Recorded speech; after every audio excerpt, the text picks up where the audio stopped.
অবরুদ্ধ নিশীথ লিখেছেন তেজস্মিতা মুর্তজা। পর্ব ১৩। কতটা নিচে নেমেছ তুমি, ভাবো না সে নিয়ে, তাই না? ম্যাম, ভাবি না। তার একটা কারণ আছে। ভাবলে নিচে নামতে কষ্ট হয়, অথবা নিচে নামার ইচ্ছেটা আর থাকে না, এর জন্য ভাবি না। মনোয়ারা কপালে হাত চাপলেন। ফাজলামি পেয়েছ? আর একটা বাজে কথা বললে থাপ্পড় মারবো একটা। রেগে যাচ্ছেন কেন? খুশি হব তোমার বান্দরামিতে? খুশি হওয়াই তো উচিত, দুঃখিত হবার কিছু দেখছি না। মানুষ বড় হবার সাথে সাথে বদলায়। তোমার আরও অবনতি হচ্ছে। যখন অনার্সে ভর্তি হলে ভাবলাম ছোট মানুষ, শুধরে যাবে। আজ অবধি একটু শুধরেছ? আপনি খামোখা রেগে যাচ্ছেন ম্যাম। করেছেটা কি? তুমি জানো না, তাই না? আমার মাথায় তো জট নেই, ধ্যান ট্যান করি না, জানবো কিভাবে? তর্ক করছো? জয় মুখে আঙুল দিল। তুমি নিজেই বলো তো, একজন ছাত্রনেতার সাথে এরকম অসভ্য কর্মকাণ্ড যায়? ভার্সিটিতে মেয়েরা যদি তোমার কাছেই নিরাপদ না হয়, তাহলে জুনিয়ররা তোমার কাছে কি শিখবে? তোমার শাসন মানবে তারা? জয় মাথা নাড়ল। জি না, মানবে না। আমি হলেও মানতাম না। ধমকে উঠলেন ম্যাম। চুপ ফাজিল। তোমায় আমি কি করব জয়?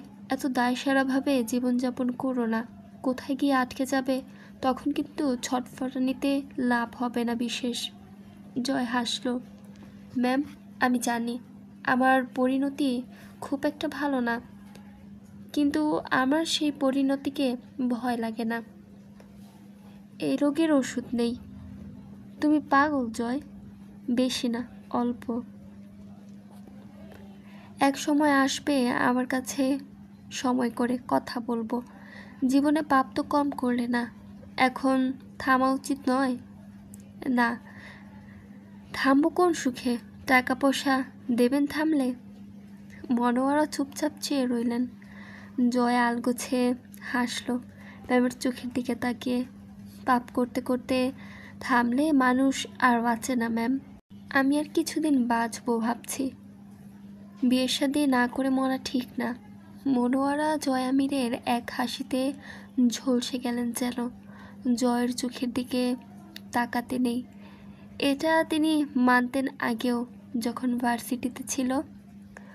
অত সব কুকর্ম করে বেড়াতো, অথচ গালি ঝাড়লে বা মারলে যে ছেলে রাগে না, কখনো যে সিরিয়াস হয় না, ঠোঁটে দুষ্টু হাসি অথবা রসিক কথাবার্তা থামে না, তাকে শাস্তি দেবার উপায় কি? মনোয়ারা কপট কঠিন স্বরে বললেন, এখন বলো, কি হয়েছে মেয়েটার সঙ্গে তোমার? জয় হা করে শ্বাস নিল। কিছু বলতে প্রস্তুতি নিল সে। এরপর সুন্দর করে বলল, রাগারাগি হয়েছে। রাগারাগি হয়েছে? জুনিয়রের সাথে রাগারাগি? আর্মিন আমার প্রেমিকা ম্যাম, কিন্তু ও এখন আর আমাকে চায় না। কথা বলতে গেলেই ছ্যাদ করে ওঠে শালি, এড়িয়ে চলে। এরপর গতকাল আবার অভিযোগ করেছে। একটা দীর্ঘশ্বাস ফেলল জয়। এখন আপনি যদি গিয়ে ওকে এই কথাটা জিজ্ঞাসা করেন, ও এটাও স্বীকার করবে না যে ও আমার প্রেমিকা। তাজ্জব বনে গেলেন মনোয়ারা। তোমার প্রেমিকা? তোমার মতো ক্যাঙ্গারুর প্রেমিকা? এসবও বিশ্বাস করে মরতে হবে? কেন বিশ্বাস করতে পারছেন না? মনোয়ারা চুপচাপ জয়ের দিকে তাকিয়ে রইলেন। এরপর না চাইতেও আচমকা হেসে ফেললেন। তুমি কি ভাবো আমায়? আমি জানি না তোমায়? জয় হাসল। কি জানেন? মনোয়ারা গম্ভীর হবার চেষ্টা করলেন, অথচ লাভ নেই। তাই তিনি কৌশলে বোঝানোর চেষ্টা করলেন, বেপরোয়া সারটাকে আর জ্বালাবে না মেয়েটাকে। তোমার নিজের রেপুটেশন খারাপ হয়, এই খাতিরেও তো বদমাশি ছাড়তে পারো। জয় বোঝানোর চেষ্টা করলো, সত্যিই ও আমার গার্লফ্রেন্ড ম্যাম। মনোয়ারা কঠিন হতে গিয়েও হাসলেন। Get out. কান ধরে দাঁড় করিয়ে রাখবো এবার। বের হও আমার রুম থেকে। জয় বাইরে বেরিয়ে এলো হাসতে হাসতে ম্যামের কক্ষ থেকে। আপন মনেই বলল, আরমিন, কেন যে এত সহজভাবে নাও আমায় তুমি? কেন? হোয়াই?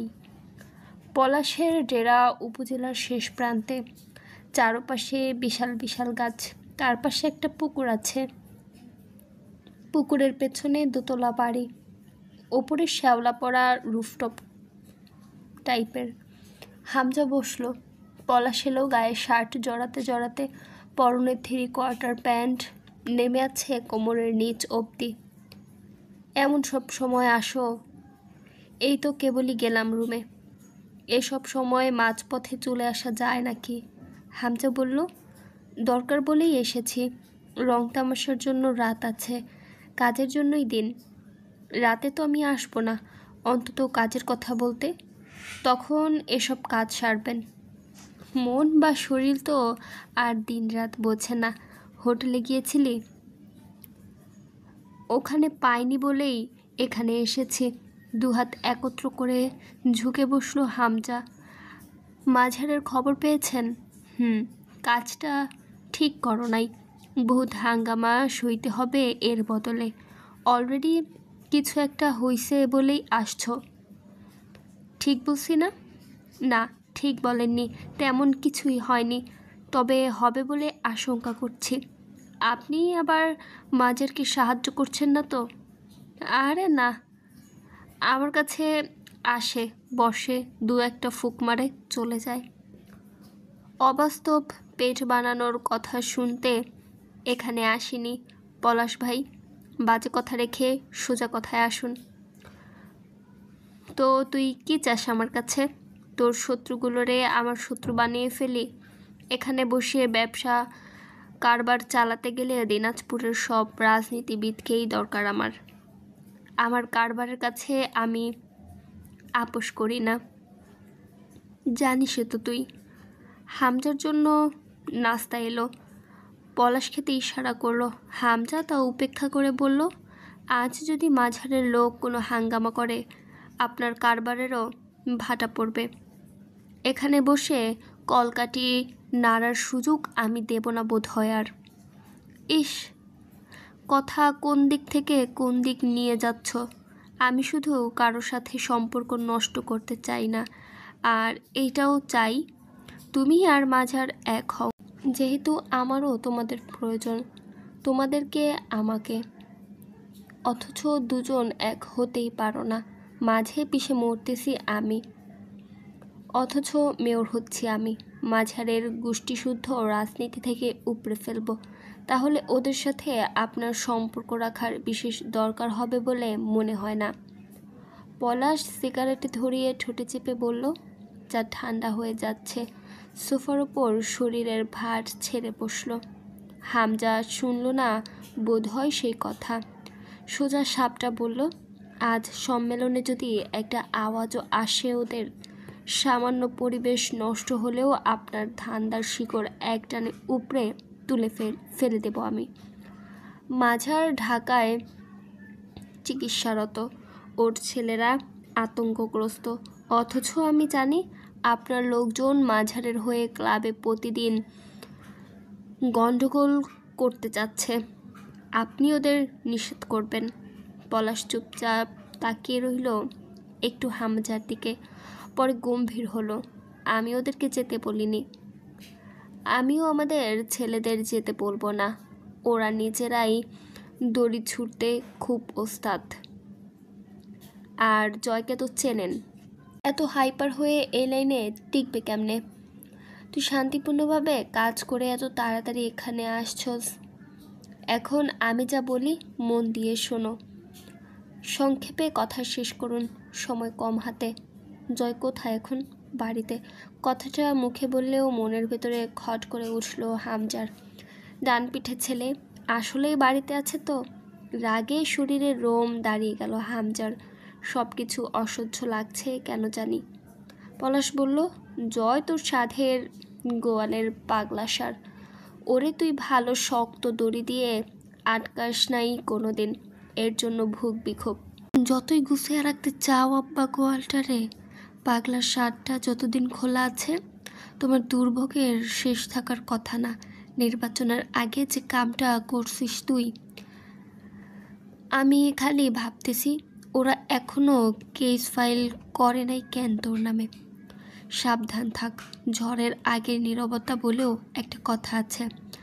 ঝন্টু সাহেব ছেলেকে নিয়ে ব্যস্ত, চিন্তিত, কিন্তু মাঝার সুস্থ হোক, ফিরে আসুক। খেলার দিন গেল না আসতেছে। নির্বাচন ক্যান্সেল করছিস, ছেলেটারে আধমারা করছিস মেরে। এই সময় ঠিক না এসব। হামজা চুপচাপ শুনলো, পরে জিজ্ঞাসা করলো, রাজন মামা আসবে কবে?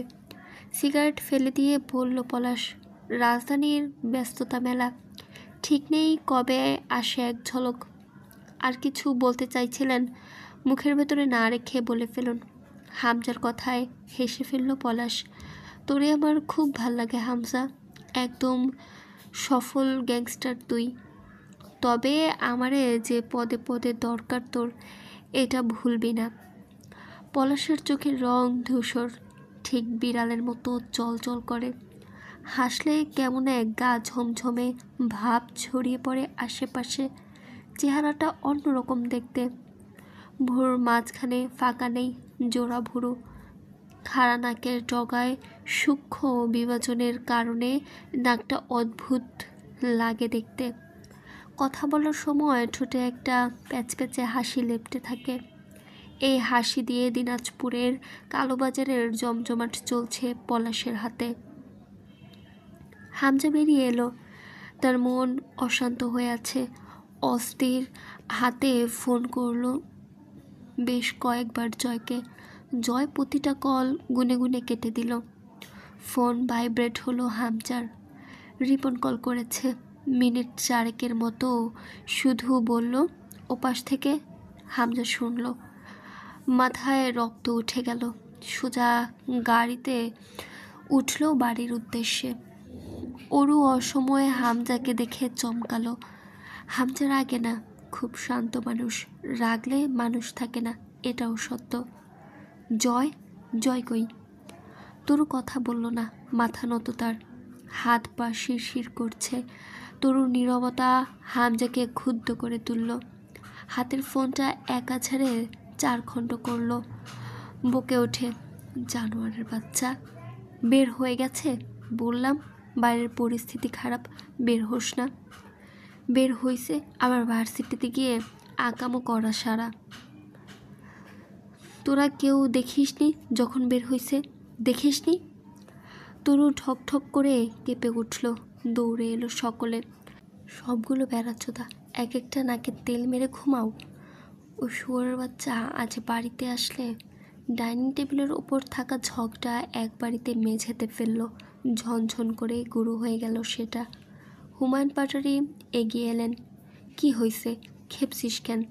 জয় বাচ্চা ছেলে, ওরে নিয়ে এত ভয় পাওয়া লাগবে? কি শুরু করছিস? তুলি বের হয়ে এলো। তোমার ছেলে কি মানুষ আব্বু?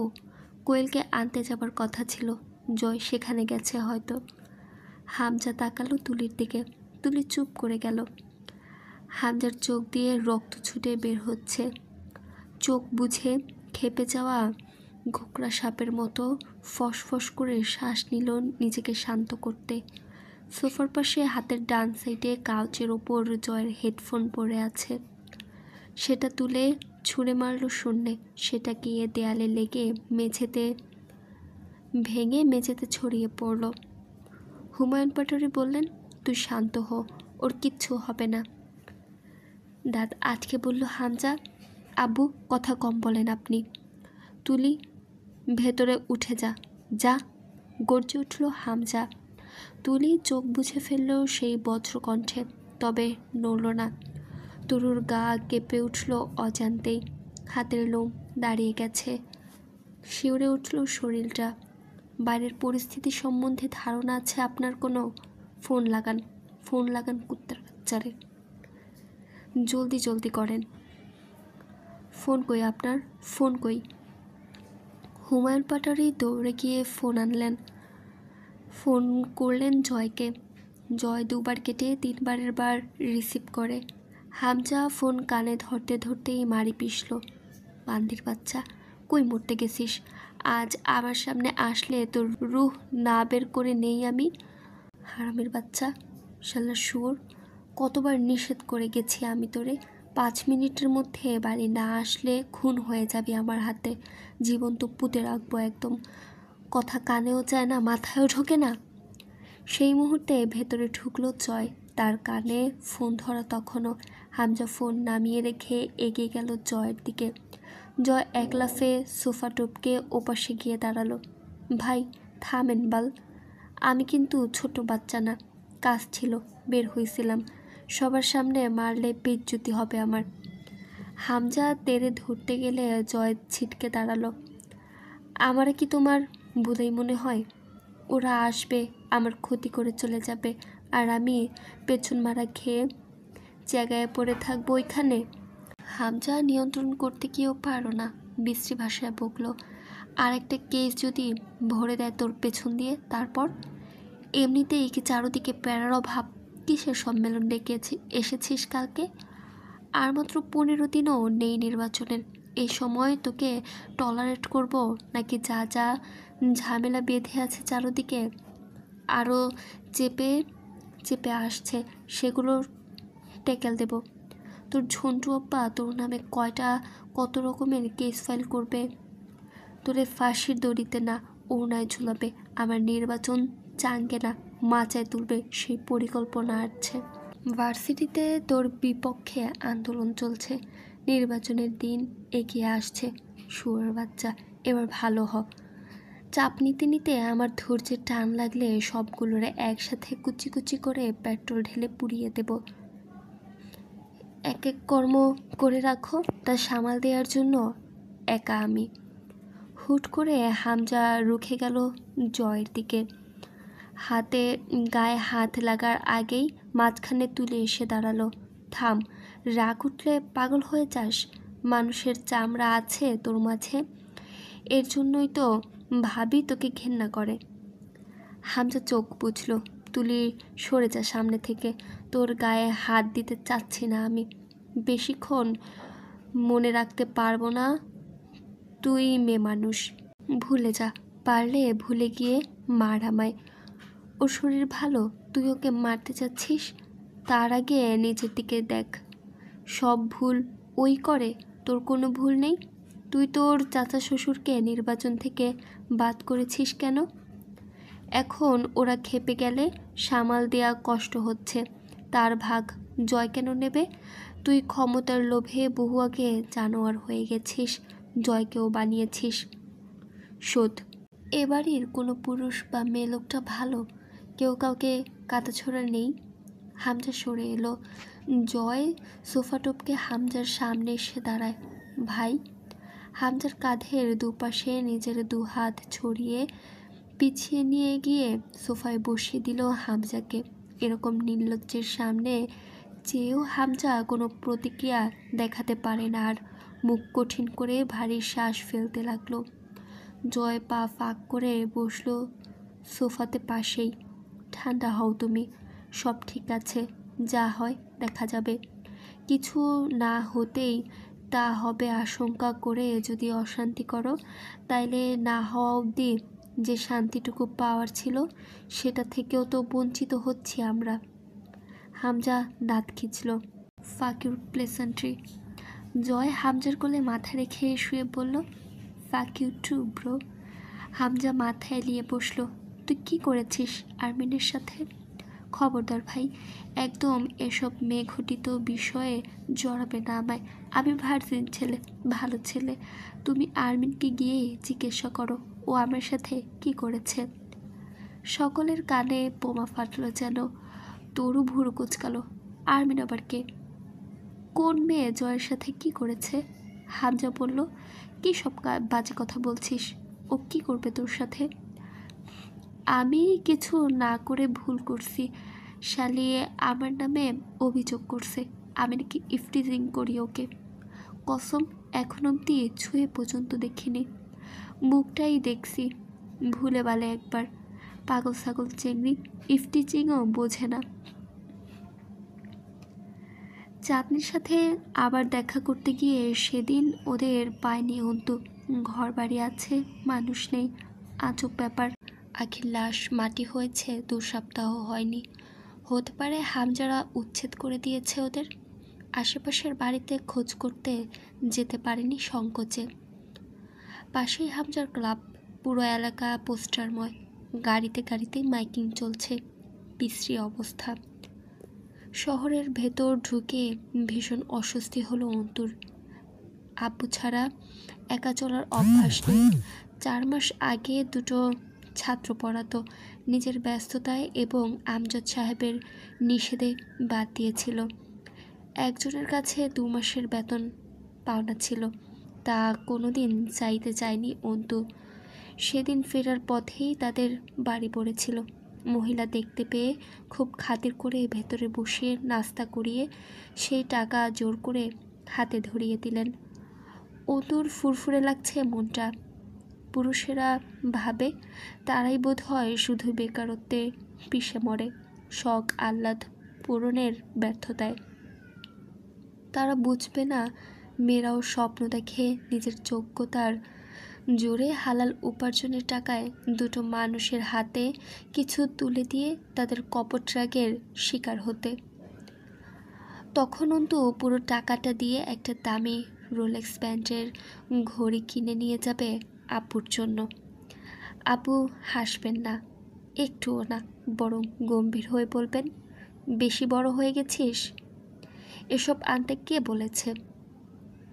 তোর এটা নেই সেটা নেই, এটা দিয়ে কিনে নেওয়া যেত না? যা নিয়ে যা, তোর ঘড়ি লাগবে না আমার, আমি ঘড়ি পরি না এখন আর। অন্তু চুপচাপ রেখে চলে আসবে।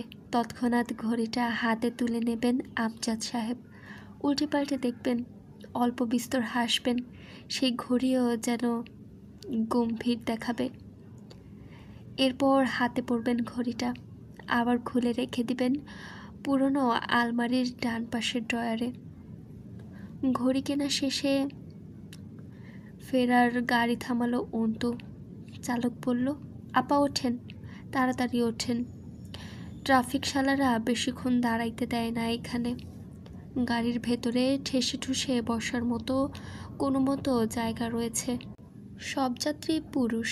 অন্তু বলল, পরের গাড়িতে চলে যাব, যান আপনি। আরে আপা, সমস্যা কি? সবার ঘরেই মা বোন আছে, এরা কেউ আপনার ভাই, কেউ বাপের মতন।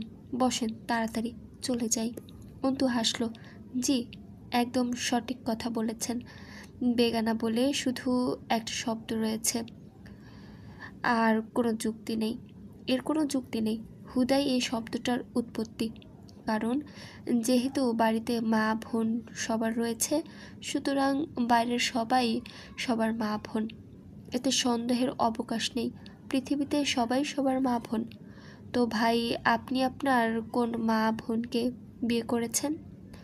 জায়েজ হয়েছে তো বিয়ে? ফাজলামি করার জায়গা পান না? নাটক।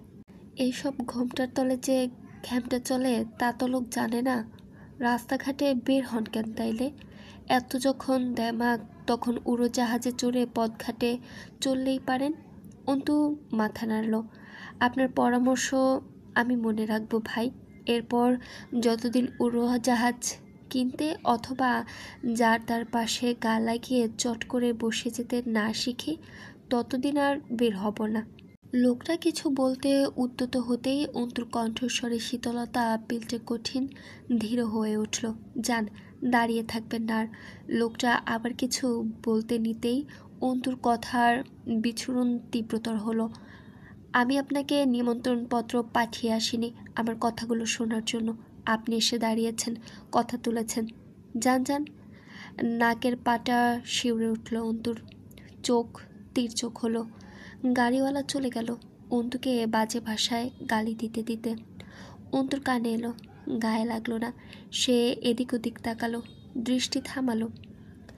অন্তিক রাস্তা পার হচ্ছে, সাথে একটা কালো কুচকুচে লোক, ভয়ঙ্কর চেহারা চুরুত, গলায় কমপক্ষে 20-25 রকমের চেইন, হাতে পালা, ঘাড়ে ট্যাটু।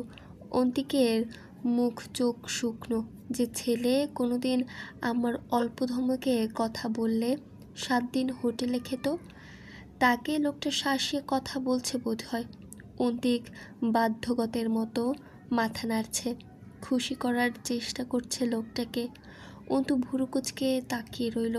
অন্তিক আর অন্তিক নেই, জীর্ণ শীর্ণ এক ভিখারির দেহে পরিণত হয়েছে। চোখের নিচটা কালো, মুখে মলিনতা,